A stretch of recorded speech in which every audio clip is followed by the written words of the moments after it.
जी हाँ, बात चंद्रयान 3 की करेंगे तो चंद्रयान 3 को चांद पर पहुंचे 1 हफ्ते हो गए हैं और 1 हफ्ते में लैंडर विक्रम और रोवर प्रज्ञान ने कई तरह की खोज भी की है। तापमान तो वहां ऑक्सीजन की भी खोज हुई है। इसके अलावा 1 हफ्ते में क्या क्या खोज आ गया है ये भी आपको बताते हैं। और आपको ये भी बता दें कि 14 दिन तक वहां पर रोवर विक्रम और प्रज्ञान जो है वो वहां पर रिसर्च करेंगे और तमाम चीजें बताएंगे कि वहां क्या है क्या नहीं है। आपको दिखाते हैं क्या कुछ ढूंढा है 1 हफ्ते में।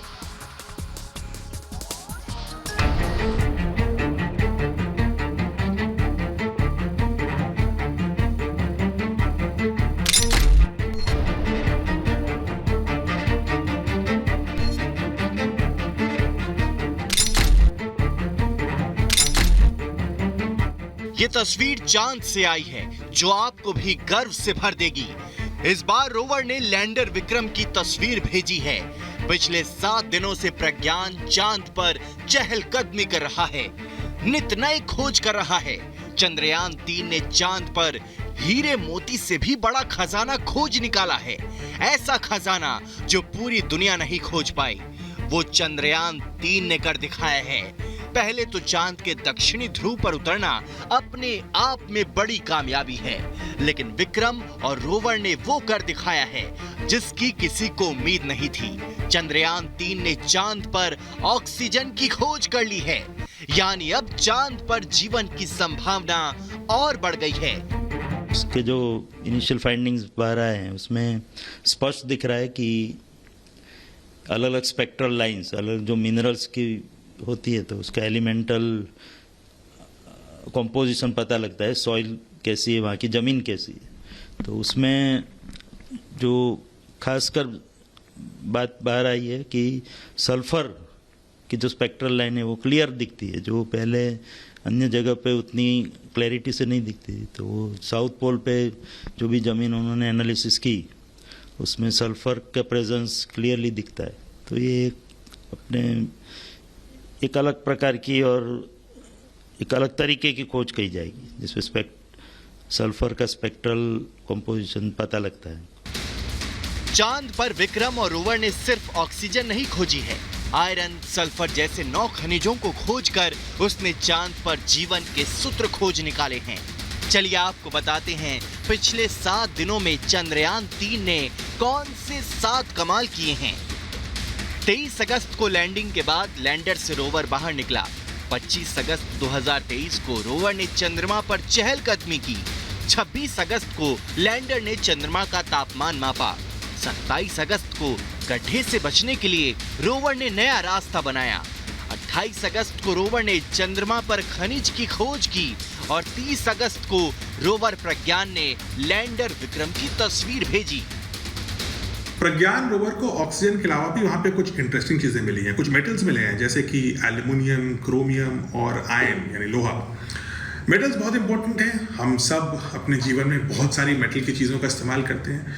हम इन मेटल्स का इस्तेमाल रॉकेट के पार्ट्स बनाने के लिए कर सकते हैं। भविष्य में जब हम वहाँ पे लॉन्च साइट्स बनाएं, वहाँ पे हम इन मेटल से बिल्डिंग्स भी बना सकते हैं और भी बहुत सारे इक्विपमेंट्स और उपकरण हम बना सकते हैं इन मेटल्स का इस्तेमाल करते हुए चंद्रमा पर ही।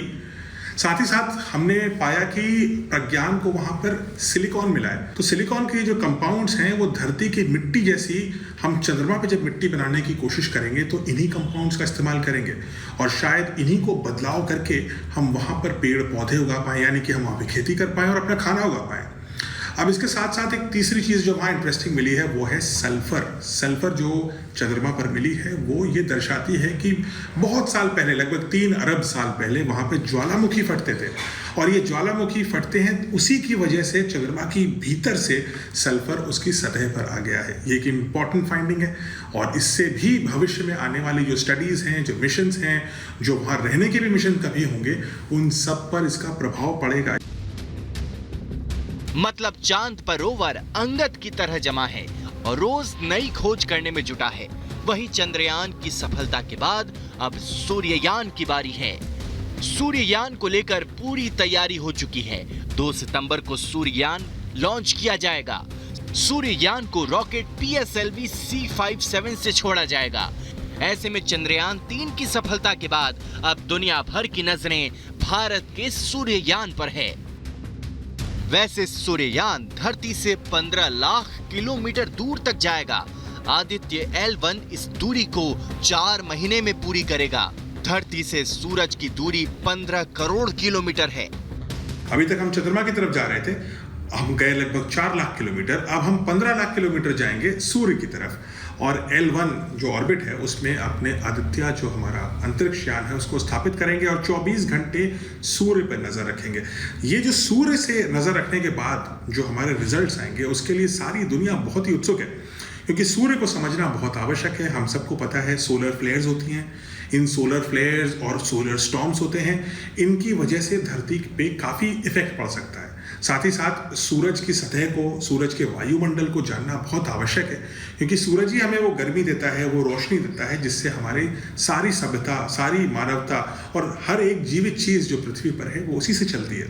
साथ ही साथ सूरज से ही निकल करके पृथ्वी बनी है और पृथ्वी से निकल के चंद्रमा बना है। तो इसलिए पृथ्वी को अगर बेहतर समझना है तो सूरज को समझना भी बहुत आवश्यक है। सूर्ययान का मिशन सफल हुआ तो भारत सूर्य पर अध्ययन करने वाला दुनिया का तीसरा देश बन जाएगा, जिसने अंतरिक्ष यान को धरती और सूर्य के बीच स्थापित किया है। तो बस अब अगले कुछ घंटों का इंतजार और भारत के कदम सूर्य की ओर बढ़ जाएंगे। Bureau report, Republic Bharat.